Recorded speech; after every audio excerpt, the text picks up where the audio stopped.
Welcome to Make Your Money Matter. I'm your host, Brad Barrett. Hey, have you ever noticed that the S&P 500 for all of 2023, as of November of this recording, is almost double-digit positive? And you're probably going like, wait a minute here. We just came off a bear market, and the market right this year is screaming, but my diversified portfolio may not be doing as much as the market. And you're probably wondering why. So I want you to stay tuned today because I want to walk you through what I think is actually a big misnomer going on this year and what we actually need to look at in the future. But before we get started, make sure to smash that subscribe button, hit the notification bell so you don't miss a single episode. All right, let's get into it. So for those of you who were invested in the market in 2022, just going back that short term last year, you obviously lived through a bear market. Now I talked about that a lot last year. I talked about it as an advisor with my clients, and I want to share something very openly and candidly that I talk with my clients about all the time.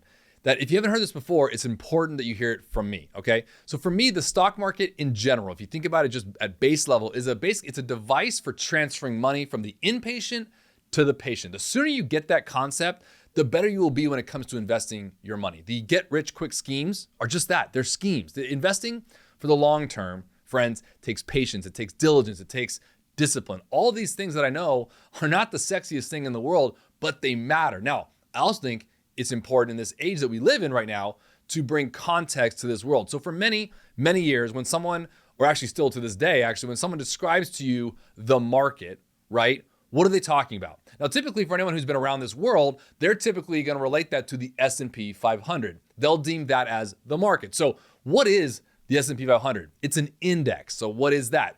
It tracks the 500 largest domestic companies, and it's basically, for most people, an indicator of how the broader economy is doing. That is the S&P 500 in a nutshell. Now, I want to bring some interesting facts to you this week, so mark this right now, share this because it's important, and I want you to look smart in front of your friends later because this is actually something that most people don't know about.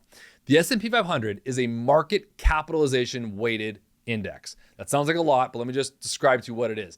The S&P 500 index, it designates essentially or puts a percentage weight to each constituent or each company based on the value of its equities, right? Otherwise known as their market capitalization or market cap. Said differently, the bigger you are, the more weight you hold in this index. And I share this because if you look at an equal weighted index where every position, every company in the 500, right? Every one of those were equally weighted, you get a much different performance number than you do on the S&P 500, which is what you see on the news and the media every day. Let me give you a spot in time as of the marking of this recording, November 27th. The S&P 500, the total return was up 20.2%. The equal weighted S&P 500, same date, year to date, 2023, November 27th, the total return was up 5.3%. You're like, Brad, what's the difference in that?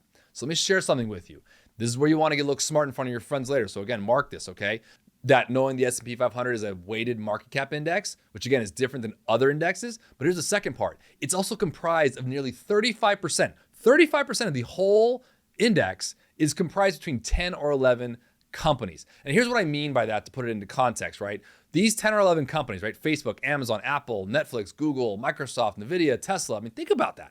These are the largest companies and they're only getting bigger, and they've only been getting bigger really over the past 3 or 4 years. They're propping up, if you will, the overall S&P 500 of what you see on the media. So what we deem as the broader market index of how the broader economy is doing, we're really actually saying that it's only 10 or 11 companies that are doing it.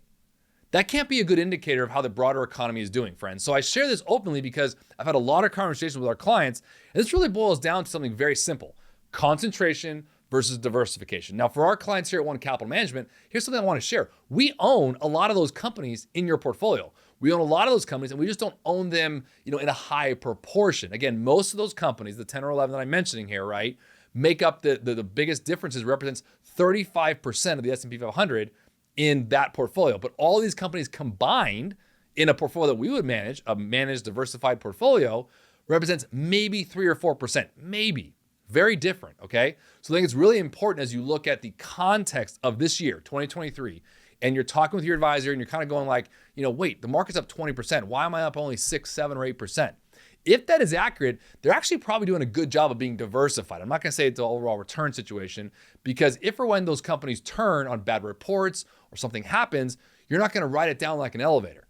You're going to be diversified and managed appropriately. And I think it's really important as we talk about this context of not only being disciplined and patient with a market return, but it's also making sure that you don't lose the forest for the trees, if you will. We don't want to get wrapped up, say, like, wait a minute, the market's doing, so well, but I'm not. What gives? Remember that right now, I'm putting it out here right now that I believe in the next, year or two, there's going to have to be some articles written on this that the S&P 500 may no longer be the best indicator of the broader economy, or needs to change its weighted cap around being, an index that we would call the market. The news wraps it up like the only end all be all, but it may not be, because over the past 3 or 4 or 5 years, we've had this large percentage again to where it's now mainly domiciled between 10, 11 companies. And I'm not entirely sure that that's accurate portrayal of what the broader economy is doing. And I want you to know that.